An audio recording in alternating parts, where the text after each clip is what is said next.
Geliyorum, geliyorum. Abi oradan hiçbir şey yapma. Ay Ersin ya. Ne kadar kötüsün ya.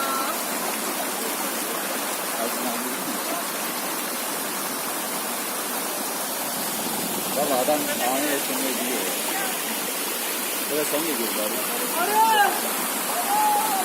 abi. Geleceğim. Bekle.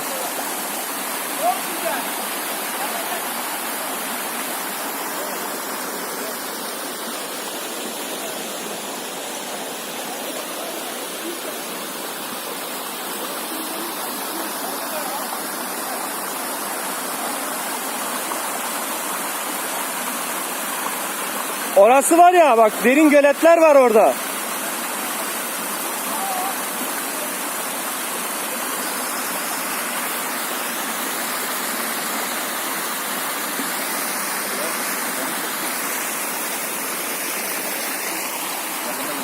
Erhan baba, Buyur. seni dinliyoruz. Bugün Ballıkayılara dün geldik ama şelaleye bugün çıktık. Gayet güzel, ufak göletler var. Yosunlu çok, kurbağaları da çok. Ormanlık adına böyle kısa bitkiler var. Böyle büyük ağaçlar yok. Ama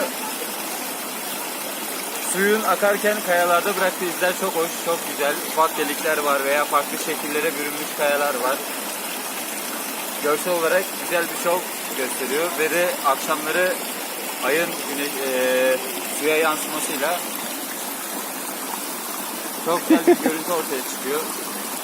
Akşam gitarımızı çaldık, çayımızı yaptık, menemenimizi yaptık. Bu sefer menemene çok iyi bir katkıda bulunduğumu düşünüyorum. Odun topladım biraz da. Çok çalıştım yani. Ama suya giremiyoruz. Hazırlıklı gelmedik o konuda. Sana şortu verebilirim. Ben üstündekiyle girerim. Gireceksen.